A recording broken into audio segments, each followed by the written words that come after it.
Koppel, host of the Time for Coffee podcast, where you get firsthand career advice into the jobs and industries that interest you the most.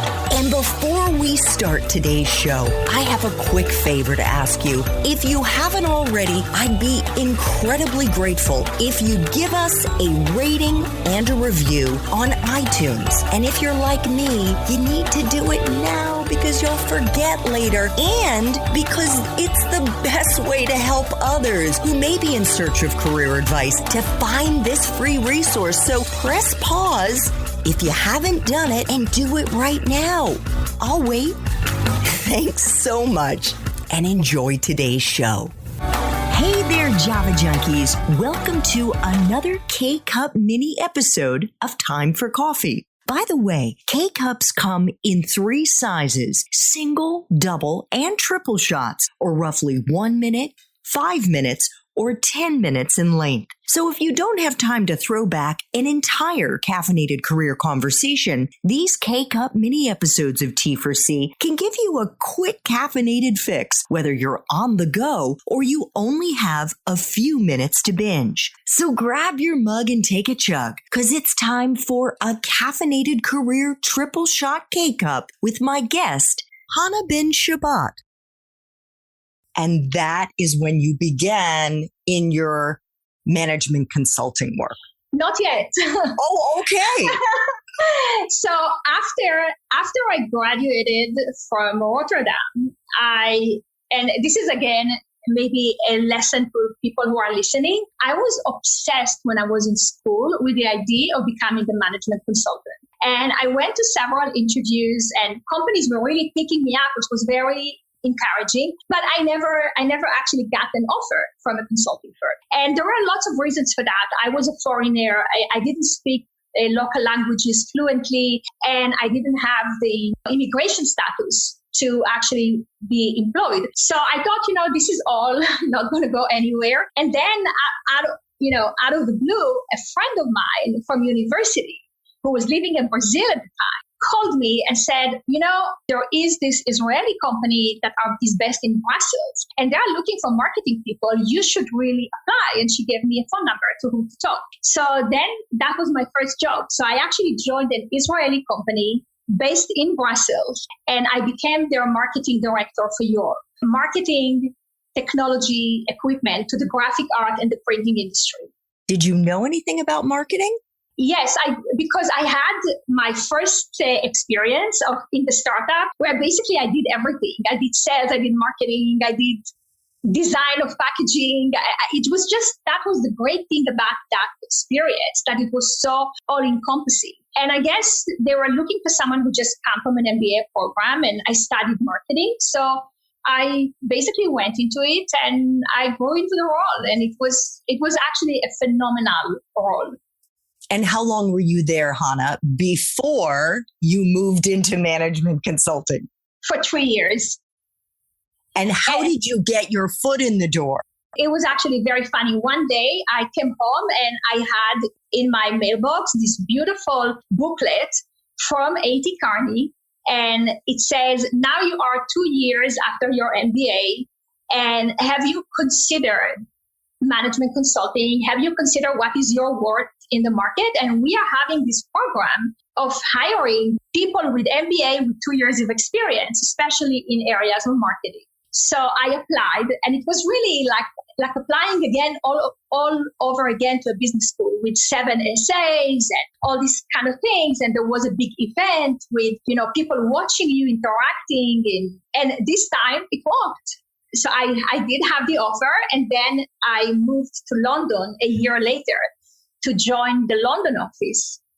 And eventually you were promoted to co-lead the firm's Global Consumer Institute. That's and right. You were advising clients all around the world on issues of corporate strategy and organizational effectiveness. Can you give us an example, Hana, of how you use the intellectual property, I'm guessing that was created in the Global Consumer Institute, to advise clients on strategy and organizational effectiveness? Yeah, so I think these are two different things. So advising the clients was something that I was doing from day one, and you just progress with the role until you become a partner where you have responsibility for a set of clients, etc.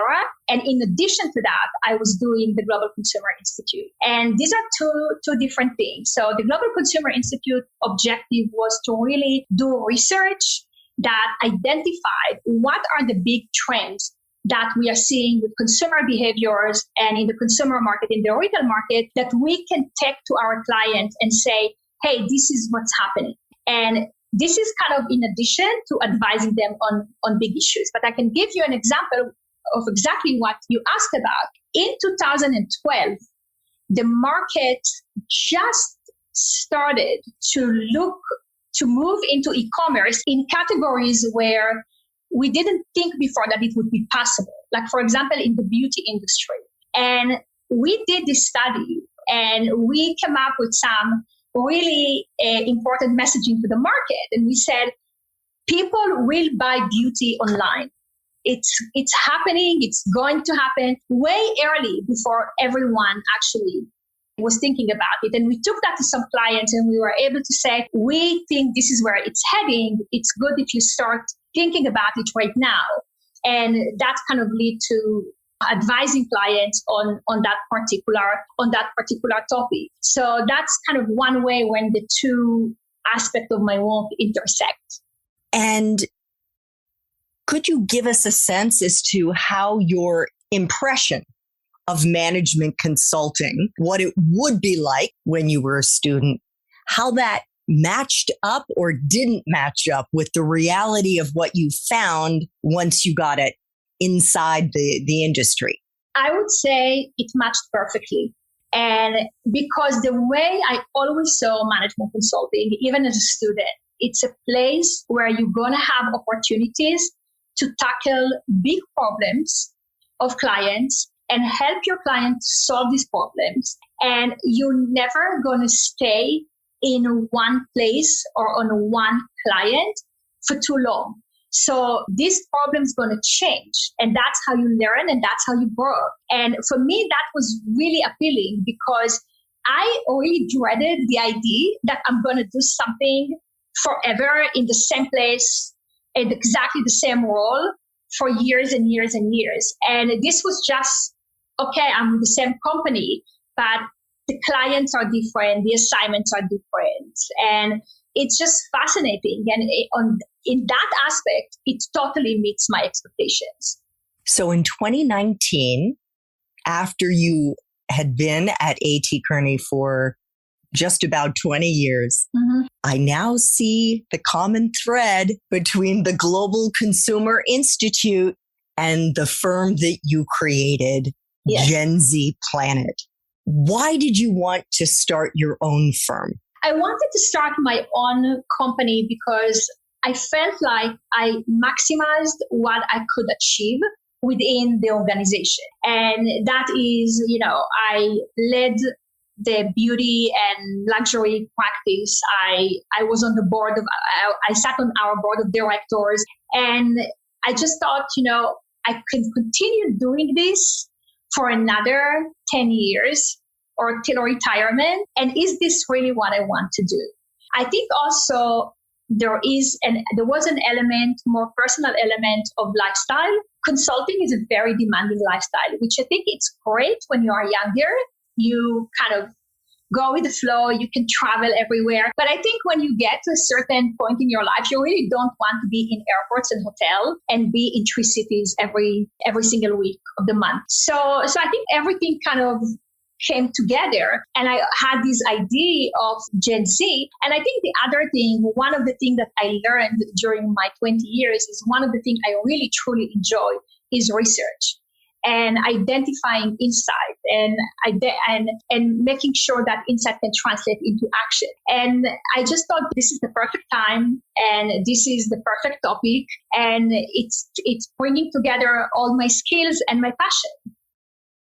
Thanks for tuning in to this K-Cup mini episode of Time for Coffee. If you want to listen to our entire caffeinated career conversation, please check out the show notes for this episode. Thanks so much for listening to this latest episode of T4C. And if you're interested in learning more about my coaching services for confused college students and recent grads, feel free to check out the Time for Coffee website under the coaching tab at time4coffee.org or text me at 202-236-5712. That's 202-236-5712.